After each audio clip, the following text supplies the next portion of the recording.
ሰላም እንዴት ናችሁ? ውድ የአራዳ ስፖርት ተከታታዮች በያላችሁበት ሰላማችሁ ይብዛ።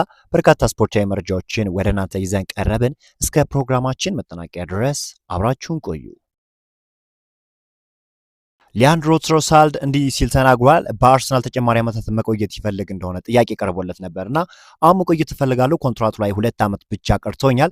ከዚያም ክለቡ ምን እንደሚፈልግ እናያለን። በዚያ ጊዜ በአርሰናል ባለኝ ህይወት ደስተኛ ነኝና አርሰናል ድንቅ ክለብ ነው ሲል ነው ሊያንድሮ ትሮሳርድ የተናገረው። እንደሚታወቀው እንግዲህ ሊያንድሮ ትሮሳርድ ከሚገመተው በላይ ጥሩ ነገር እያሳየ ይገኛል።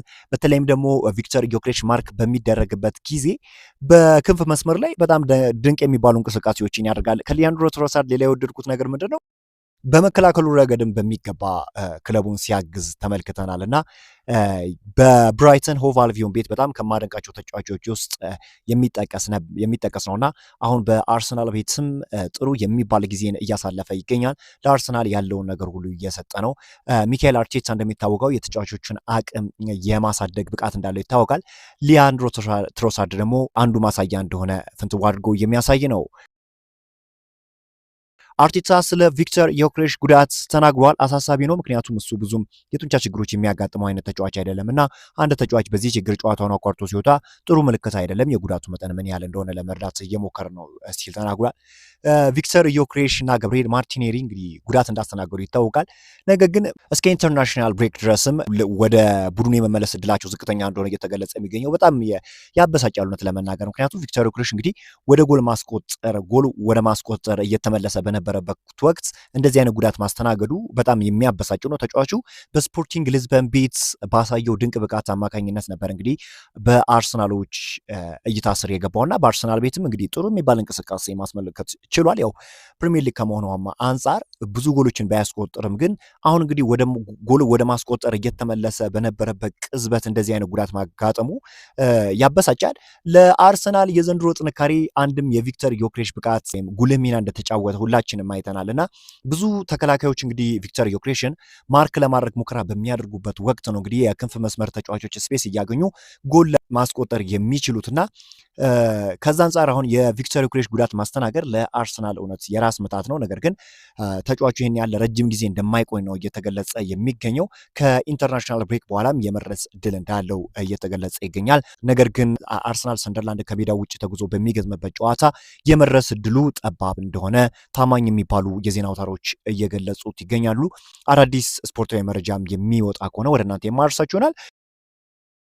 የገብርኤል ማርቲኔሊም ጉዳይ ተመሳሳይ ነው። ገብርኤል ማርቲኔሊም እንግዲህ እስከ ኢንተርናሽናል ብሬክ ድረስ እንግዲህ ወደ አርሰናል የቡድን ስብስብ እንደማይቀላቀል ታውቋል። እሱም እንግዲህ ቶተናም ከአርሰናል ከሚያደርጉት መርሃ ግብር አስቀድሞ ግን ሁለቱም ተጫዋቾች የመድረስ እድል እንዳላቸው ታማኝ የሚባሉ የዜና አውታሮች እየገለጹ ይገኛሉ። ነገር ግን እስካሁን ድረስ ከጉዳቱ ሙሉ ለሙሉ እስኪያገግም ድረስ ከስዊድን ብሔራዊ ቡድንም ሳይቀር እንግዲህ ቪክተር ዮኬሬሽ እንደተገለለ ነው እየተገለጸ የሚገኘው። በቅርቡ ግን ወደ ሜዳ እንደሚመለስ ይጠበቃል። ሌላኛው እንግዲህ ዴቪድ ራያ 50 ክሊን ሺቶችን የጠበቀው በ110 ጨዋታዎች ብቻ መሆኑ ይህ እጅግ አስገራሚ ነው። የክለቡ ሪከርድ ሆኖም ተቀምጧል። አርሰናል እኮ ከዚህ በፊት እንደምታስታውስ ከሆነ ይህን ያህል በመከላከሉ ጠንካራ የሚባል ክለብ አይደለም። በአርሴን ዌንገር ጊዜ በጣም ድንቅ የሚባል አጨዋወትን ከሚከተሉ አንዱ አሰልጣኛው እንደሆኑ ይታወቃል። ወደ እንግሊዝ በጣም ድንቅ የሚባል አጨዋወትን ይዘው የመጡ አሰልጣኝ እንደሆኑ ይታወቃል። በዚህ የተቃራኒ ቡድኖች ሳይቀር ይመሰክሩላቸዋል ምን ያህል ድንቅ አሰልጣኝ እንደሆኑና አሁን ግን አርሰናል በጣም የሚያስገርመው ነገር በመከላከሉም ረገድ በማጥቃቱም ረገድ በጣም ድንቅ የሆነ ክለብን እያስመለከተን ይገኛል። ጎል ለማስቆጠር የማይቸገር ክለብ ነው። በዛ ላይ ደግሞ ፈጽሞ ሌሎች ክለቦች ጎል ለማስቆጠር የሚፈቅድ አይደለም። ይህን ደግሞ በተከታታይ ጨዋታዎች ክሊንሺቶችን እያስመዘገበ እየወጣ ተመልክተናል። በፕሪሚየር ሊግ ብቻ ሳይሆን በአውሮፓ መድረክም በጣም ድንቅ የሚባል እንቅስቃሴን እያስመለከተ ነው እንግዲህ አርሰናል የሚገኘው። በዚህ የሚቀጥል ከሆነ እንዲሁም ሁለቱንም ማለትም የፕሪሚየር ሊግ ዋንጫንም እንዲሁም ደግሞ የሻምፒዮንስ ሊግ ዋንጫንም የማንሳት እድል ይኖረዋል። ነገር ግን ሙሉ ለሙሉ ግምት ለመስጠት ከባድ ነው። ምክንያቱም የውድድር ዘመኑ መጀመሪያ አካባቢ ላይ ነን እና ሙሉ ለሙሉ ግምት ባይሰጥም ግን ከፍተኛ ግምት ቢሰጠው ይህን ያህል አስገራሚ ሊሆን አይችልም። በዘንድሮ የውድድር ዓመት በጣም ድንቅ የሆነ ነገርን ያስመለከተናል ተብሎ ይጠበቃል። ከዛ ውጭ እንግዲህ ሚካኤል አርቴታ ስለ ማክስ ዶማን እንዲህ ሲል ተናግሯል። ፓስፖርቱ ላይ የተጻፈው ነገር ምንም ጥቅም የለውም፣ ምክንያቱም እሱን በእንደዚህ አይነት ሁኔታዎች ላይ ብትከተው ለመላመድና ጥሩ ለመጫወት ዝግጁ ነው። ልክ ወደ ሜዳ እንደገባ የሚያደርጋቸው ነገሮች ተጫዋቾችን አታሎ ማለፍ፣ ፋውሎችን ማሸነፍ ልታስተምረው የምትችለው ነገር አይደለም። ይህ የእሱ ማንነት ነው ሲል ነው ሚካኤል አርቴታ የተናገረው። ከማክስ ዶማን በጣም የሚያስገርሙኝ ነገሮች ምንድነው? በራስ መተማመኑ፣ ተጫዋቾችን የሚቀንስበት መንገድ እና አጠቃላይ ጨዋታዎችን የሚያነብበት መንገድ እውነትም ማክስ ዶማን ወደፊት በአርሰናል ቤት የሚደምቅ ተጫዋች ነው ቢባል ይህን ያህል አስገራሚ አይሆንም። በጣም ድንቅ የሚባል ነገር ነው እያስመለከተን የሚገኘው። እድሜው ገና ነው፣ በአስራዎች ውስጥ ሆኖ ይህን ያህል ጥሩ ነገር ማሳየቱ ደግሞ ወደፊት በአርሰናል ቤት ከሚደምቁ ተጫዋቾች ውስጥ ቅድመ ግምት ቢሰጠው ይህን ያህል አስገራሚ አይደለም። ወደፊት እንግዲህ በአርሰናል ቤት ጥሩ ነገር እንደሚያሳይ ፍንትው አድርጎ የሚያሳይ ነው። ክርስቲያኖ ሮናልዶ እንዲህ ሲል ተናግሯል። ከብዙ ዓመታት በፊት የአርሰናል ተጫዋች ለመሆን ከጫፍ ደርሼ ነበር፣ ነገር ግን ያለፈው አልፏል። እውነቱን ለመናገር አርሰናሎች እንደ ባላንጣ ቡድን አይቻቸው አላውቅም፣ ቡድኑን ወደዋለሁ ሲል ነው ክርስቲያኖ ሮናልዶ የተናገረው። ከዚህ በፊትም አይታችሁ ከሆነ ክርስቲያኖ ሮናልዶ ስለ አርሰናል ፉትቦል ክለብ ጥሩ የሚባሉ አስተያየቶችን ሲሰጥ ነው የተመለከትነው። አጠቃላይ ስለ ሚካኤል አርቴታ ፕሮጀክትም ድንቅ የሆነ ነገርን ሲናገር በአጠቃላይ የክለቡ ድባብ ጥሩ እንደሆነና በሚቀጥሉት ዓመታቶች አርሰናል የፕሪሚየር ሊጉን ዋንጫ የማንሳት እድል እንዳለው የፕሪሚየር ሊጉን ዋንጫ ብቻ ሳይሆን እንግዲህ አርሰናል የሚካኤል አርቴታ ፕሮጀክት በሚገባ ደምቆ እንደሚታይ ክርስቲያኖ ሮናልዶ ሲናገር ነበር። ትናንትና ከፒርስ ሞርጋን ጋር ባደረገው ቃለ ምልልስም ተመሳሳይ የሆነ ነገር ነበር ሲናገር የነበረው።